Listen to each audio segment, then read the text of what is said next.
dañ ci ànd ak Mamadou Mouhamed Ndiaye. jërë ngeen jëf Sonko lee Sonko boys Sonkiste tur wu nekk yéen a kaay yi xëy nañu ko woowee ñooñu Ousmane Sonko yi ngir nett li ñu def ci dëkk beeg ni ñu def dëkk bi démb ubbi l'Observateur ay photo la ñu journal bi tegal ngir misaal ñu la am démb ci Ndakaaru journal bi nañu Ousmane Sonko ma ñu convoqué woon ca gendarmerie mu ne du fa dem di wuy ji te dindi wuñu immunité parlementaire am loolee moo waraloon démb ay farandom ak i am di jàmmam xëyoon ca këram ga ca cité kër góor gi demoon doon ko jàppale waa police yéegoon daja ba demoon doon tasi rassemblement ba ca la jàmmu jeexe jàppante ba newoon kurru ci seen biir sànnantey xeer yaak joorantey lacrymogène ya mel ne bu ma la ko waxate am na ñu ca jëlee gaañu-gaañu ami wata yu ñu fa taal amit ay kër yu ñu fa caxat-caxate kër ñoom Mamadou Mamour Diallo gu ci Louga ca la bokk ba ci siggi coor sax l'Observateur nee nañu am nay militant yu Ousmane Sonko yu wàccoon ca mbedd ma ba doon jàmmarloog takk der ya foofee ñi doon manifester fii ci Ndakaaru l'Observateur nee nañu arrêté nañu ci ñoom ñeen fukk ak juróom ba ci waa ji doon taal watay jàmbur yi sax waa BIP di brigade d'intervention polyvalente teg nañu ko loxo Vox Populi nañu Sonko leey rassemblement bu ñu defoon ci buntu kër Ousmane Sonko ngir bañ ko yóbbu bi police demee tas ndaje ma ci la ñu indee fitna ak kawo ci dëkk bi ci diggante cité kër góor gi Sacré-Cœur ba ci WDN bi lépp a jaxasoo ay wata yu ñu taal ay édifice yu ñu yàqate ba ci magasin Auchan ba ca Sacré-Cœur gaa ñi dañu ko songu caxat-caxatee ko gis nañu benn policier boo xam ne muul di brique moom lañu ko assommé la Sénégal nañu sonkiste yi fépp la ñu taal démb ba muy jax-jaxi ci réew mi lépp rek ngir doon wane ne ànduñu ci convoqué gi ñu convoqué seen waa ji ca gendarmerie li ñooñu Ousmane Sonko yi def démb ci dëkk bi ak ni ñu xëy ak takk der yi journal Le Témoin moom intifada la ko tudde journal bi jàpp ne ci li leen Ousmane Sonko woo ci loole rek la ñu ko wuy ji ba mu jaral leen ñu jaxasi dëkk bi taal fi ay wata yàqati fi ay magasin ak station essence jàppante fi lu rëyit ak takk der yi Témoin tegal ñu ci ne ñaxtu yeeg njàppale gi jëm ci Ousmane Sonko yamuroon rek ci Ndakaaru amoon na ca Ziguinchor ca Kees ca Louga ba ci Paris la France journal Tribune nañu ñuy jàppal tànk Ousmane Sonko dominé nañu mbedd mi démb ci diggante Ndakaaru ak Paris Le Quotidien ne ko moom kay maase nañu dëkk bi ak doole te noonee ñu doxalee démb nag dafay gën a dugal kii di Ousmane Sonko ne léegi délib woon nit ñi ngir ñu jóg fi pour loolee la ko état bi nar a toppe source nañu jëfi wàndaar rek la gune Ousmane Sonko yi def démb ci dëkk bi waaye nag ñoom militant yu Ousmane Sonko yi defuñu dara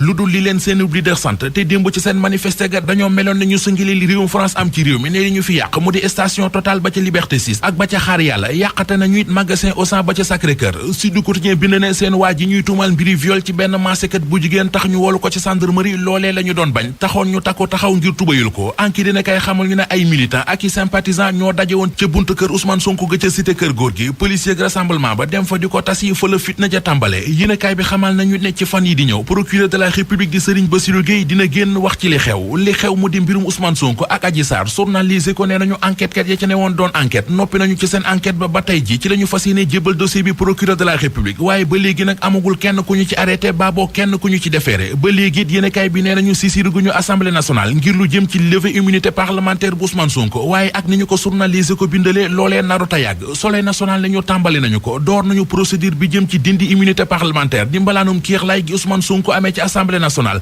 ñoo nga ca bu ko bureau assemblée nationale bi nangoo yëf yi dana jël lu mu néew juróom-ñetti fan yi xale bi xew di Adji Sarr l'Observateur ak lii quotidien xëy nañu ko tàcc di ko waxtaane ci seen xët yu njëkk ubbil lii quotidien journal bi nee nañu ci ñu ko xamul xale bu jigéen bi Adji Raby Sarr la tudd bu dul ab saay-saay it génnul ci unku yi ndax ci fukkeetam ak juróom-bennam ci la tàmbalee fas ci ay sikkim ci ay 16 ans ci la ñu ko njëkk a déggee ci scandale ne benn waay dim nappkat bu ko doon bëgg ca jifeer la aji njëkk a tëgg wëndeel ndax waa ji da ko bëggoon koo takk lu nekk defal na ko ndekete booba Adji Sarr da ko doon baraan yamul woon rekk ci moom bi histoire bi kalaatee lii quotidien nee nañu histoire bu rëy la juróon ca dëkk ba farwa sax tuuti konoon mu ñàkk ci bakkanam Adji Sarr mi waral coow li tax ñépp bëgg a xam nan la mel yéenekaay bi di l'Observateur luqati na photom ba tegal ñu ko ci xëtam mu njëkk.